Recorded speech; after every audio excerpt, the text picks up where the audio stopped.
되어 나갈 것입니다.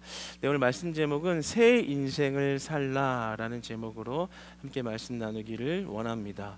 여러분, 성도란 무엇일까요? 성도란 새 사람인 것입니다. 그러면 새 사람은 무엇일까요? 새 사람은 새로운 삶을 살아내는 삶입니다. 이 새로운 삶이란 이전과 같지 않은 삶, 이전과는 완전히 다른 삶을 의미합니다.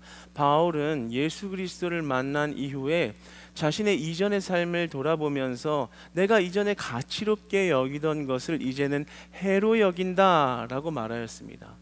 그러니까 그의 삶이 예수 그리스도를 만난 이후에 완전히 변화되었다라는 것을 의미하는 것이죠. 예수 그리스도를 만남으로 완전히 새로운 삶이 열려졌다라는 것을 이야기하는 것이죠. 이전과 완전히 달라져 버린 삶이 열려졌다라는 것입니다. 그러니까 성도라는 것은 새 사람이요 새로운 삶을 사는 자들인 것입니다. 그런데 우리가 이 예수 그리스도를 믿는 성도가 되었다는 것을 이전과 별반 다르지 않다라고 여기는 것 같아요. 그러니까 이전에 내가 잘 살던 삶에 예수님을 만나서 좀 더 좋아진 삶, 천국까지 얻어서 더 좋아진 삶, 그리고 나의 조금 이렇게 구멍이 난 것 같은 흠이 있는 인생을 좀 더 잘 되게 하는 분, 그 정도로 생각을 하는 것 같아요. 그러니까 그런 개념으로 예수님을 받아들이고 예수님을 믿는다면, 그런 성도의 모습으로 살아간다면 사실 이전과 별반 다르지 않는 삶인 거죠. 그냥 내가 걸어가는 길에 뭔가 좀 도움을 주고 조금 더 풍요로운 삶을 얹어주는 개념으로 생각한다면, 적어도 성경이 말하는 성도, 성경이 말하는 새 사람, 성경이 말씀하는 새로운 삶을 살고 있지는 못한 것입니다. 오늘 바울은 이 골로새 성도들에게 이렇게 권면하는 것입니다. 여러분들 예수님을 믿고 있나요? 그러면 여러분들이 교회 밖으로 나가서 사는 삶이 새로운 삶이 되어야 합니다. 이전과 완전히 달라져 버린 삶이 열려져야 합니다. 그 삶은 이러한 것입니다.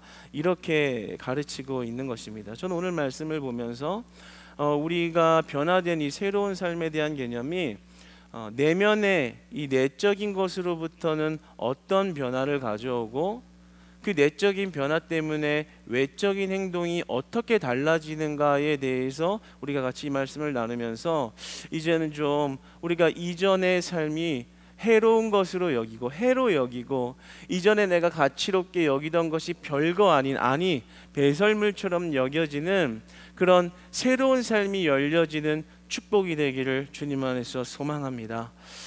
여러분, 우리가 성도가 되기 이전의 삶은 어떤 삶일까요? 성도가 되기 이전의 삶은 내가 주인이 되는 삶입니다. 예수님 믿기 전에 내 인생의 주인은 내가 있는 것입니다. 예수님 없는 삶은 내가 주인이 되어서 살아가는 것이죠. 내가 주인인 삶은 뭔가요? 내가 원하는 것을 내가 가지는 것입니다. 내가 하고 싶은 것을 내가 마음대로 쟁취하는 것입니다. 내가 갖고 싶은 게 있으면 갖는 것이고요, 내가 얻고 싶은 게 있으면 열심히 노력해서 얻어내면 되는 것입니다. 먹고 싶은 게 있으면 먹는 것이고요, 쉬고 싶은 게 있으면 쉬면 되는 것입니다. 그게 예수님 믿기 전에 내가 주인인 삶의 모습인 것입니다. 아니, 이런 것이 잘못됐다라고 이야기하면 예수님 믿지 않는 사람들은 이렇게 질문할 수 있겠어요. 아니, 범죄를 한 것도 아니고 죄를 진 것도 아닌데 지가 하고 싶은 대로 하는 삶이 뭐가 그렇게 잘못됐다고 그렇게 책망하고 질책하고 아니라고 말하느냐라고 질문할 수 있겠습니다. 그러니까 우리도 똑바로 알아야 하는 것은요, 예수님을 믿는다는 것은 선한 사람이 되는 게 목적이 있는 것이 아닙니다. 예수님 믿는 것은요, 우리가 선한 사람이 되기 위해서 예수님을 믿는 게 아닙니다. 여러분, 바리새인을 기억해 보십시다. 바리새인과 같이 시대의 모범이 되고 본이 될 만한 본을 보였던 자들을 향해서 예수님은 그들을 책망하고 질책하고 욕했습니다. 그들의 외식을 아주 꾸짖으셨고 그것의 잘못을 계속해서 책망하시고 꾸짖습니다. 그러나 십자가 옆에 십자가에 매달린 강도 중에 강도는 구원을 받았습니다. 그러니까 적어도 우리가 진정한 성도가 되고 새로운 삶이 열린다는 개념은 내가 얼마나 선한 행위를 하냐에 달려있는 게 아니라는 거예요. 그러면 성도란 무엇일까요? 성도란 누가 인생의 주인이 되느냐의 문제에 달려있는 것입니다. 여러분, 여러분의 인생의 주인은 누구이신가요? 이제 우리는 예수님 믿고 나서부터 예수님이 우리 인생의 주인인 줄 믿습니다. 예수님이 우리 인생의 주인인 줄 믿습니다. 그들이 성도요, 그들에게 천국이 있다라고 우리 주님은 약속하시는 것입니다. 마태복음 24장 38절의 말씀을 한번 같이 읽어볼까요? 시작.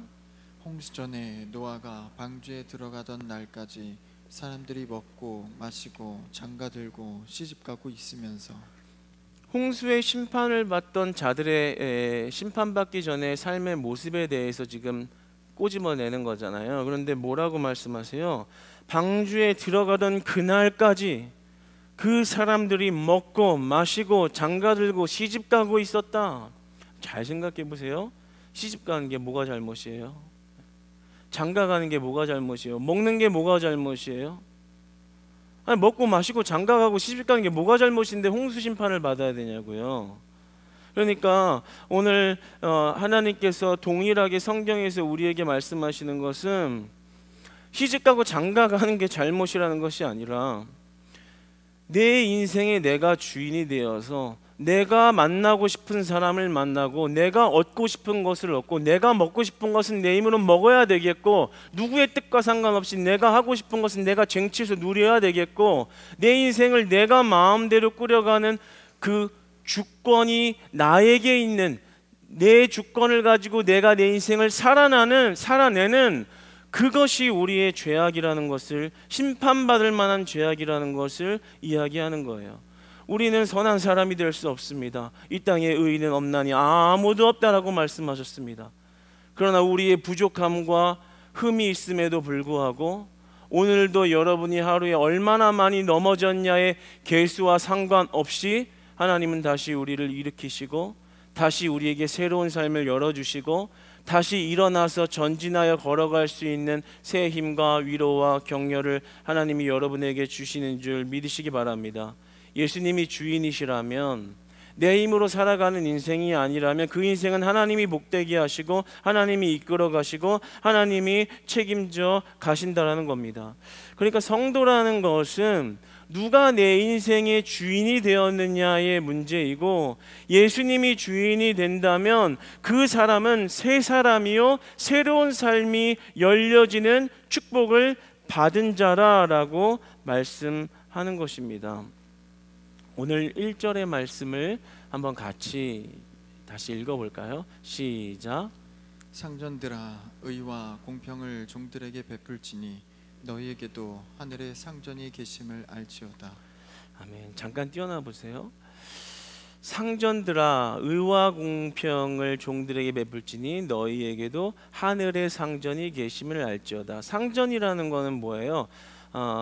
사회에 나갔을 때 지금 주인이라는 거예요. 자기 밑에 종이 있다라는 거예요. 그러니까 지위가 있고 힘이 있고 명예가 있고 권력이 있는 사람, 리더라는 거예요. 상전인데 그들에게 너희에게도 하늘의 상전이 계심을 알지어다라고 말하는 겁니다. 그러니까 내 삶에 내가 얼마든지 결정하고 내가 하고 싶은 것을 할 수 있는 능력이 있어도 그렇게 하면 안 된다라는 거예요. 그거는 예수님 아직 못 만난 사람이라는 거예요.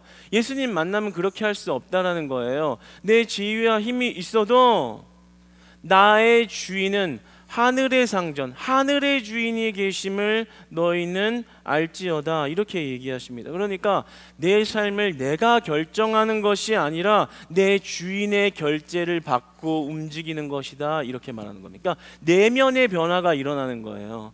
예수님 믿기 전에는 그냥 내가 시집 잘 가고 장가 잘 가고 좋은 대학 가고 잘 취직하고 결혼하고 아이 낳고 잘 꾸리고 잘 살고 남들한테 인정받고 이렇게 살아야지, 내가 그러면서 하고 싶은 여행도 하고 갖고 싶은 것도 갖고 잘 살아야지, 그리고 건강하게 살아야지, 뭐 이런 게 목표고, 시집 가고 장가 가고 잘 먹고 잘 사는 게 인생의 목적이고 내 노력을 이뤄가야 했다면 예수님 믿고 나서는 완전히 그게 뒤바뀌어 버리는 거예요. 내면의 변화가 일어나는 거예요. 어떤 변화예요? 하나님, 내 인생은 내가 만들어가는 것이 아닙니다. 내 인생의 목적과 내 인생의 방향은 이제 하나님께 있습니다. 내가 공부를 잘하는 것도 하나님의 뜻을 위하여 하기를 원하고, 내가 비록 내가 원하는 것을 이루지 못했어도 그곳에 하나님의 뜻이 있다면 나는 그것을 기쁨으로 따라가겠습니다.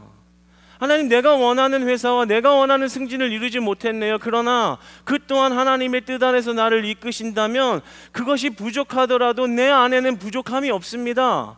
하나님의 인도하심에는 오류가 없고, 하나님의 인도하심에는 흠이 없고, 하나님의 인도하심에는 실수가 없으니 예수님이 나의 주인이 되셨다면 상황과 관계없는 풍요로움이 우리의 삶을 메우시고 채우시고 넘쳐나게 하시는 것이죠. 여러분은 모두에게 그러한 은혜 있기를 소망합니다. 그러니까 우리가 내가 얼마든지 무언가를 내 마음대로 할 수 있어도 이제 예수님이 개입하기 시작하면 예수님이 주인이 되는 거예요. 바울은 이걸 얘기하는 거예요. 예수님 만난 자들은 이제 내 삶을 내 거라고 생각하지 않습니다. 여러분, 이제 예수님 만나셨죠? 그러면 우리의 주인은 하늘의 상전이신 그 예수님께, 우리 하나님께 주권이 달려 있어요. 우리 하나님 결제받고 살아야 돼요. 이 얘기를 하는 겁니다. 여러분, 여러분이 가지고 있는 지위와 권한이 어떤 게 있으신가요? 가정에 계신 분들, 우리 가정을 꾸리고 계신 분들, 뭐 어머니 아버지 되시는 분들은 자녀를 향한 지위와 권한이 있다고 여길 수 있을 것 같아요. 사회에서 어떤 리더들이나 어떤 사장님이나 어떤 상전이 되는 사람은 사람들을 통솔할 힘과 지위가 자기한테 있을지 모르겠습니다. 그러나 우리가 오늘 이 말씀을 비춰서 그 지위가, 최종적 지위가 누구에게 있고 최종적 힘이 누구에게 있고 최종 결재권이 누구에게 있냐를 안다면 우리는 내 자식을 내 마음대로 할 권한이 없는 겁니다. 그리고 리더로서 사람을 막 대할 권한도 없는 겁니다. 그런데 우리 사이비 교주들 같은 사람들 보면은 막 사람을 막대하고 구속하고 완전히 그냥 어떤 이 심리적인 이런 압박으로 완전히 사람을 쥐어짜서 완전 자기 아래 두잖아요. 왜 그래요? 그 사람이 주인이라고 생각하는 거예요. 그 인생을 마음대로 휘두를 수 있는 그런 존재라고 자기가 생각하는 거예요. 간혹 우리 부모님들은 이렇게 말하죠. 내가 내 자녀 마음대로 하는데 당신이 뭔 상관이요?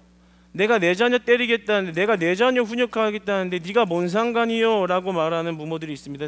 자녀를 통솔할 힘과 지위와 권한이 자기에게 있다라고 생각하는 것이죠. 자녀를 자신의 뜻대로 좌지우지할 수 있다고 생각하는 것이죠. 그러나 우리 예수님 믿는 자들은 그럴 권한이 우리에게 없다라는 거예요.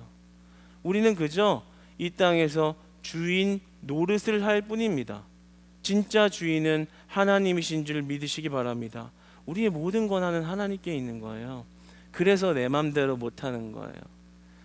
할 수 있는데 안 하는 거예요. 왜요?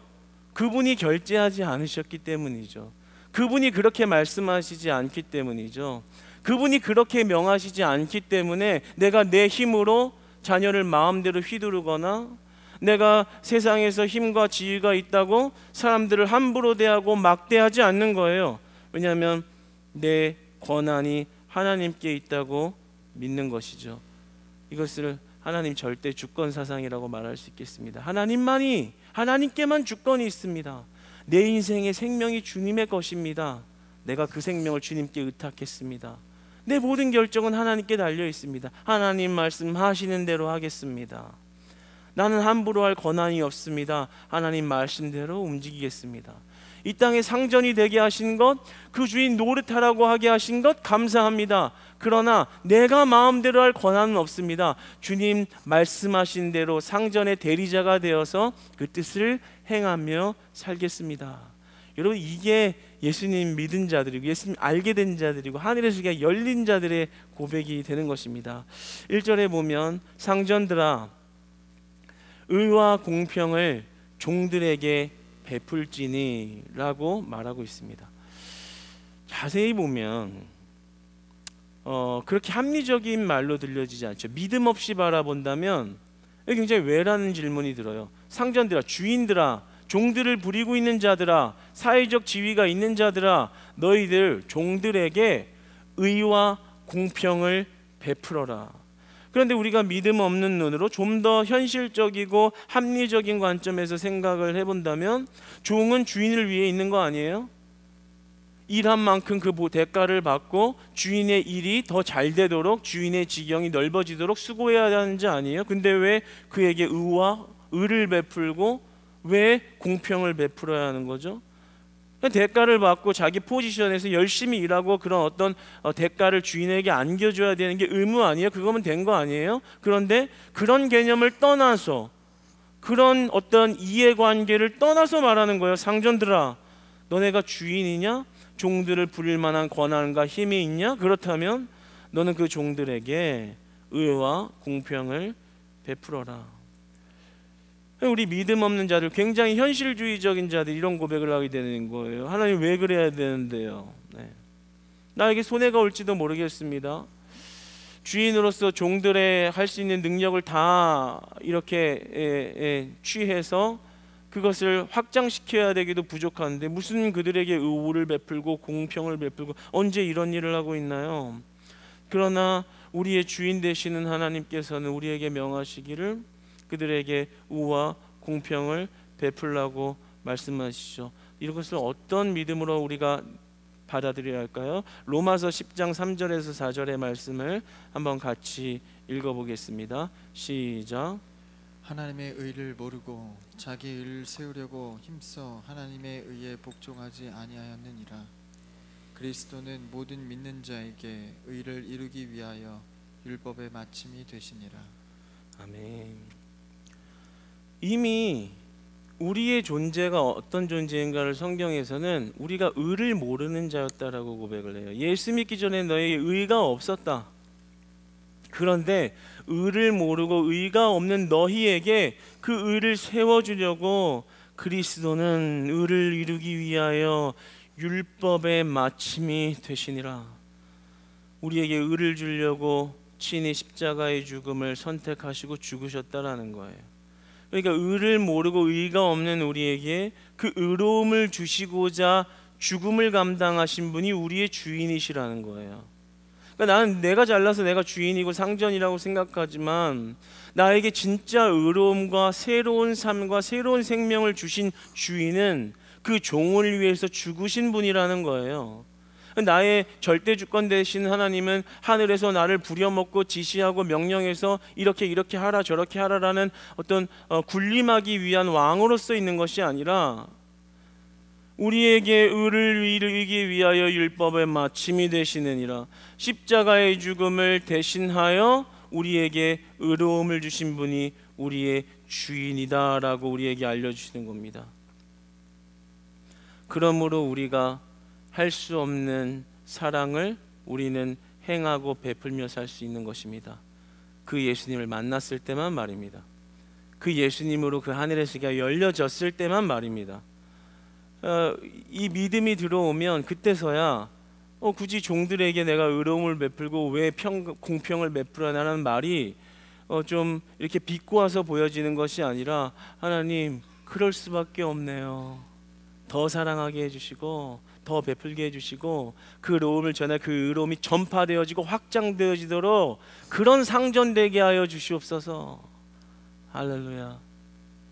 하나님, 내가 그동안 내 자녀를 내 마음대로 하려고 했는지 모르겠습니다. 하나님, 내가 왜 주인이라고 생각했죠? 내가 원하는 대로 이렇게 자식을 끌어와서 넌 이렇게 돼야 되라고 생각해. 내가 주인이었네요. 하나님, 나의 주인, 내 자녀의 주님, 우리 가정의 주인은 예수님이십니다. 예수님께서 우리 가정을 구원하시려고 주님은 십자가를 지셨습니다. 하나님, 그 뜻대로 살아가고 주님 말씀하신 대로 따라가겠습니다. 그 의와 평강과 공평을 우리 가정에 부어주셨으니 우리 가정의 주인님은 주님밖에 없음을 선포합니다. 하나님, 내가 주인 노릇하던 그 모든 죄를 용서하시고 이제는 내 자녀를 키우시는 예수 그리스도가 우리 가정의 주인 되어 주시옵소서. 하나님이 그 삶에 그 의로움에 풍요로움을 더하시고 그 의로움에 풍성함을 더하시고 그 공평하심과 평강의 은혜로 여러분의 가정을 돌보시고 이끄실 줄 믿으시기 바랍니다.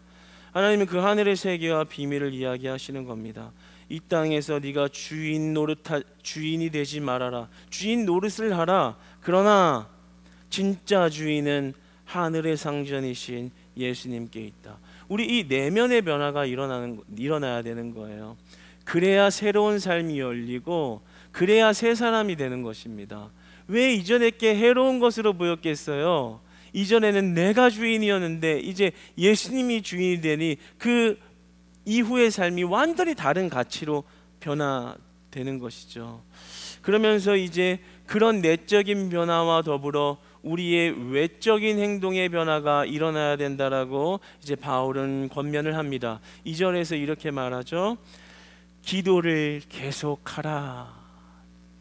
예수님을 만났느냐? 이제 예수님이 주인이 되었느냐? 그럼 너의 삶에 교회 밖에 나가서 해야 하는 것은 기도를 계속하는 것이다.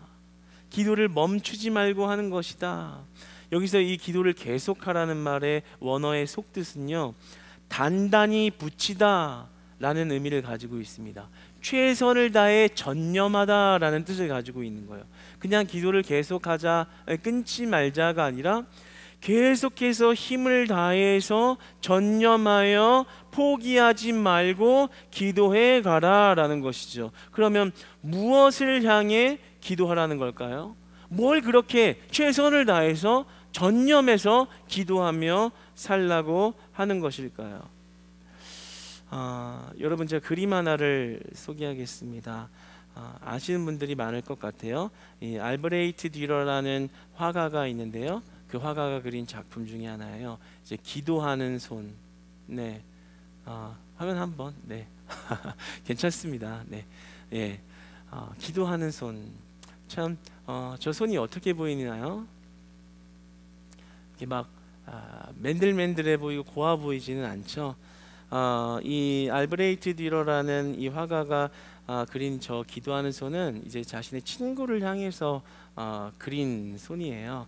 이제 같은 고아원 출신의 이런 동료가 있었는데 이제 그림을 그리면서 이제 자신이 좋은 화가가 될 수 있게 뒷바라지를 좀 해준 친구인 거예요. 그 화가가 되려면 또 들어가는 이런 여러 가지 비용들과 공부를 계속해야 하는 것들이 있잖아요.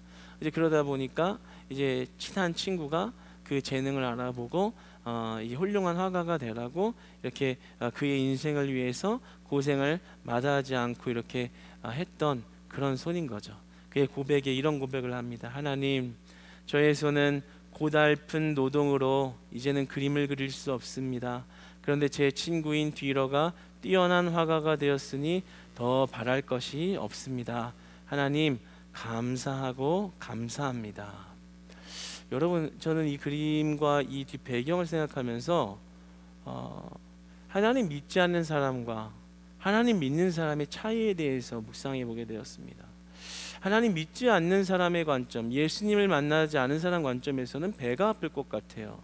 아니, 내가 고생해서 지금 나랑 피 한 방울도 안 섞인 자로서 내 인생 이렇게 수고하고 난 아무것도 못 이루고 비관이 될 것 같아요. 쟤만 잘 되고 나는 쟤 도와준다고 하다가 내 손은 정말 노동을 너무 해서 손이 굳어버려서 이제는 그림도 못 그리고 난 내가 하고 싶은 것도 못하고 뭐하러 저 사람 저 친구나 나하고 피도 한 방 안 섞인 애나 잘 되라고 내 인생이 소비되었나, 이런 생각도 할 수 있겠어요? 그런데 예수님을 만난 자, 하나님을 안 자, 하나님이 주인인 자의 고백은 어때요? 하나님, 내가 저를 위해서 희생한 게 감사해요. 내가 할 수 없는 것을 저가 더 많이 함으로써 더 유익한 하나님의 영광을 드러내는 것, 그것이 하나님 저에게는 감사한 일입니다. 하나님이 우리에게 말씀하시는 의로움이 우리의 심령에 흐를 때만 할 수 있는 고백인 것입니다. 하나님이 주시는 그 하늘의 비밀과 그 세계가 그 심령 안에 믿음으로 자리 잡았을 때만 할 수 있는 거예요. 하나님이 주인으로, 내 인생의 주인이라고 고백할 때만 말할 수 있는 사랑의 고백인 것입니다. 여러분, 어떻게 우리가 나의 성공을 위한 지속적인 기도가 아니라 남을 위한 기도, 남의 잘됨을 위한 기도를 그렇게 전념하여 포기하지 않고 지속적으로 힘을 다해 기도할 수 있을까요? 여러분, 오늘 3절, 4절, 5절을 보면 계속해서 어떤 기도를 하라고 하는지 말씀을 해주시는데요. 우리 3절 한번 같이 읽어보겠습니다. 시작. 또한 우리를 위하여 기도하되 하나님이 전도할 문을 우리에게 열어주사 그리스도의 비밀을 말하게 하시기를 구하라. 내가 이 일 때문에 매임을 당하였노라. 기도하는 것이 하나님 내 인생 잘 되게 해주세요. 예수님 만났으니까 인생 대로가 열리게 해주세요. 대박이 터지고 기왕이면 로또까지 되면 더 좋습니다. 오늘 자다가 로또의 번호를 알려주세요. 그게 아니고요. 혹시 이렇게 기도하시는 분이 있을지 모르겠어요. 뭐 그 기도가 나쁘다라기보다는요, 하나님이 진짜 우리가 예수님을 만나고 예수님이 주인이 되고 변화가 되면 이제 그 내적인 변화로 우리의 기도의 제목이 달라진다는 걸 얘기하는 거예요. 엄청난 축복인 것 같아요. 어떻게 달라져요? 하나님, 전도할 문을 열어주세요. 전도할 문을 우리에게 열어주세요. 그리스도의 비밀을 말해서 예수 그리스도가 살아계시고 예수 그리스도가 만물의 주인이시고 예수 그리스도가 당신의 주인이 되시면 당신의 삶은 뒤바뀝니다. 새로운 삶이 열립니다. 이 비밀을 말하도록 전도의 문을 열어주세요 라는 기도를 지속해서 하게 된다는 거예요. 여러분, 우리 전도의 문을 열어달라고 24년도 뜨겁게 기도하는 교회 공동체 되시기를 축복합니다. 이번에도 우리가 늘 전도 위해서 기도하는데 이번에 우리 3월 10일에 최강희 자매님 오시는 것도 얼마나 좋은 기회인지 모르겠어요. 전도할 문이 열려지는 축복이 있을 줄 믿습니다. 여러분들 불신자 놓고 기도하고 있었고 믿지 않는 가족 구성원 놓고 기도하고 있었잖아요. 그때 이런 기회를 놓고 우리가 기도하는 거예요. 하나님, 이 또 최강희 자매님 통해서 우리 교회에 전도의 문을 열어주시옵소서. 전도의 문을 열어주시옵소서. 왜 이렇게 기도하라고 하시겠어요? 이런 기도는 하나님이 들어주신다라는 거예요. 여러분, 오늘 집에 가서 이번 주 토요일 로또 몇 시예요? 뭐 8시예요? 9시예요? 잘 모르겠지만 하나님 맞춰주세요. 인생 대박이죠, 예수님이. 이런 식으로 요행을 말하는 그런 기도 분명히 안 될 줄 믿으시기 바랍니다. 그러나 하나님, 전도의 문을 열어주소서. 그런 기도를 할 때 우리 하나님은 그 하늘에서 그 음성을 들으시고 그 문을 열어주신다라는 거예요. 우리 전도의 문을 열어달라고 뜨겁게 기도하시는 저와 여러분 되시기를 축복합니다. 그러면서 4절에서 이렇게 말하죠. 그리스도의 비밀을 말할 수 있도록 기도하라. 마땅히 할 말로서 이 비밀을 나타내라. 그리스도의 비밀을 말하라. 이 말은요, 우리의 입술로 전도하지 말라는 거예요. 전도 대상자를 만났을 때 내 입술로 내가 할 말을 하는 게 아니라 그리스도의 비밀을 나타낼 수 있도록 성령님의 인도하심, 말하게 하심을 따라 그 비밀을 말하는 말이 나가도록 기도하라, 이 말입니다. 그러니까 하나님의 지혜를 주셔야 전도할 수 있다는 거고요. 하나님이 능력을 주시고 우리의 입술을 주관해야, 하나님이 주관하셔야 전도가 열려진다는 거예요. 여러분 가족 구성원들, 관계 전도 하셔야 할 대상들 놓고 그냥 나가지 마시고요. 주님, 전도의 문을 열어주세요. 내 인생의 주인은 주님이십니다. 전도 너무 어려워요. 내 말로 해서 내 말에 부드러운 말로 설득이 되고 이렇게 낚아챌 수가 없어요. 주님이 전도의 문을 열어주시고 마땅히 해야 할 말로써 그리스도의 비밀을 드러내도록 내 입술을 사용하시면 그의 생각을 바꾸시고 그의 마음을 녹이시고 그의 마음 안에 예수 그리스도가 들어가도록 전도의 문이, 그의 닫혀있는 문이 열려지도록 주님이 하십니다. 주님은 나의 주인이십니다. 주님은 나의 상전이십니다. 나는 이 땅에서 주인 노릇할 뿐입니다. 하나님이 결제하시고 하나님이 나를 통해 일하시면 전도의 문이 열릴 줄 믿습니다. 전도의 문이 열릴 줄 믿습니다. 여러분, 믿지 않는 자하고 이번에 관계 맺으며 전도하실 때 그 전도의 문을 열어달라고 계속해서 기도하는, 지속해서 기도하는, 전념해서 기도하는 기도를 드리다가 주님한테 응답받는 축복 있기를 주님 안에서 소망합니다. 5절을 보면 이렇게 말하죠. 외인에 대해서는 지혜로 행하여 세월을 아끼라. 이 외인이라는 것은 믿지 않는 자를 말합니다. 믿지 않는 자를 대할 때 지혜롭게 해서 세월을 아껴라. 여기서 카이로스라는 말은 정해진 때, 세월을 의미합니다. 이 세월은 카이로스, 정해진 때를 의미합니다. 이 말을 다시 말하면 무슨 말이냐면, 믿지 않는 자 전도할 때 세월을 아끼라, 기회를 놓치지 말아라, 이 말입니다. 그냥 흘려보내지 말아라, 기회를 포착하라.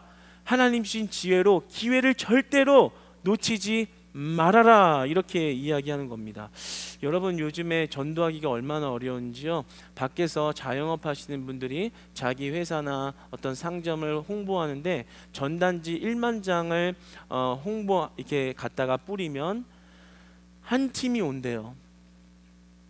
1만 장을 뿌리면 통계적으로 한 팀 온대요. 한 팀. 1만 장. 그러면 두 팀 받으려면은 두 사람 방문하려면 2만 장 뿌려야 겨우 두 팀 온다라는 거예요. 이 마케팅계에서의 통계 자료가 그렇거든요. 그러니까 그렇게 생각해 보면 지난주에 저희 교회에 방문자가 좀 많았다고 하더라고요. 1, 2부 통틀어서 되게 많았다고 하더라고요. 그런데 제가 지금 정확하게는 모르겠는데 한 8팀 정도 그 이상이었다고 해요. 근데 그러면 한 팀이 8명이라고 가정을 해보면 지금 한 명이 그냥 전도해서 이렇게 온 건데 8팀이 왔으면 한 명당 1만 장이라고 생각하면 8만 장 뿌려서 지금 온 거거든요. 우리 전도팀이 나가서 요즘에 전도 열심히 하는데요, 그 전도지 8만 장 뿌려서 온 거랑 똑같은 거거든요. 그러면 우리 마음가짐이 어때야겠어요? 세월을 아끼라, 기회를 놓치지 말라. 1만 장 뿌려서 올 거 우리가 기도하고 전도해서 보내주신 건데 그 기회를 포착하라, 세월을 아끼라. 네. 저도 방법적인 건 어떻게 해야 될지 모르겠어요. 다가가서 막 모르는 사람이 네, 밥 사줄게요, 앉아보세요 이러면 되게 부담스러워하기도 하겠죠. 근데 그 부담도 때로는 시도를 해봐야 될 것 같아요. 막 너무 아까워서 1만 장 뿌려서 한 명 오는 건데 지금 8명이 왔어. 네, 그렇구나. 뭐 이렇게 보시는 것 같아요. 그러려니. 놀랍지 않아요? 네, 하나님이 우리 교회에 주시는 축복이고 일하심인 거죠. 할렐루야. 그래서 오늘 말씀을 따라서 우리가 직접적인 적용을 한번 해보자면, 그 지혜로 행하여 세월을 아끼라, 외인에 대해서는 세월을 아끼라, 기회를 놓치지 말라라는 겁니다. 골든타임을 놓치지 말라는 거죠. 여러분이 관계 전도할 때도 마찬가지예요. 골든타임이 있습니다. 세월을 아끼라, 기회를 포착하라. 어떤 때는 전도가 안 되다가도 그 사람이 때로는 갑자기 어려운 일을 당하거나 위로가 필요하거나 도움이 필요할 때가 있어요. 그때 짜잔 하고 등장해서 그 사람을 도와주고 막 이렇게 같이 이렇게 힘을 실어주고 때로는 필요를 채워주고 그런 일을 하잖아요. 그러면 나중에 미안해서라도 마음이 열려요. 그게 고마워서라도 교회에 한 번이라도 오려고 하고 그 말하는 걸 더 들으려고 하고 이런 일이 있다고요. 그 기회를 포착하라, 세월을 아끼라. 최강희 자매님, 날이면 날마다 오는 게 아니잖아요. 그렇죠? 그래서 우리 전도팀 정말 대단해요. 우리 성도님들도 대단하고 저희가 막 몇천 장 지금 주문했는데 거의 다 썼다 그러더라고요. 너무 전도를 많이 해가지고. 할렐루야. 네, 부흥할 줄 믿습니다. 우리가 그 세월을 아끼고 있는 줄 믿습니다. 우리가 가서 전도한 것보다 더 많은 열매 거두게 하시는 배가의 은혜를 주시는 축복이 있을 줄 믿습니다. 하나님께서 그 세월을 아끼며 골든타임을 놓치지 말라는 거예요. 그래서 여러분, 관계 전도하는 전에 골든타임을 놓치지 마시고 이렇게 이처럼 특별한 때에 또 이렇게 자매님 오시게 될 때 그것도 여러분이 전도의 골든 타임으로 사용하셔서 이번 주 지나가면 이제 없잖아요. 거의 없을 거예요, 그렇죠? 이번이 마지막 기회다라고 생각하고 그 골든 타임을 포착하시기 바랍니다. 한 가지 좋은 굿뉴스를 알려드립니다. 저희 능동초등학교에서 주차장을 3월 10일에 이렇게 열어주셨어요. 그래가지고 우리 1분 거리 2분 거리밖에 안 되죠. 걸어서 2, 3분 뭐 정도. 근데 이제 거기 주차장을 허용해 주셨으니까요. 우리 전도하신 분들 이렇게 잘 안내해 주시고 같이 이렇게 기다렸다가 같이 손잡고 오시고 이렇게 이러면 좋을 것 같습니다. 여러분 말씀을 맺겠습니다. 여러분 우리가 나의 유익이 아니라 하나님 나라를 위하여 사는 그런 축복된 자들 되기를 원합니다. 하나님을 주인 삼으며 살아가는 것, 그 자들은 나의 삶의 지평을 넓히기 위하여 기도하고 살아가는 게 아니라 하나님 나라의 지평을 넓히기 위해서 사는 것입니다. 그 사람들이 십자가의 은혜를 입은 자들입니다. 사랑하는 여러분, 오직 예수님만이 여러분 삶의 주인이 되셔서 주님이 주시는 의로움과 생명의 풍성함이 여러분의 삶을 날마다 채워가셔서 넘어져도 또 일으켜 주시고 오늘 수요일까지 또 몇 번 죄를 짓고 몇 번 넘어졌는지 모르지만 그런 나를 또다시 일으켜 세워주시는 그 하나님이 주인 되시는 복된 삶이 여러분의 삶 되시기를 주님 안에서 축복합니다.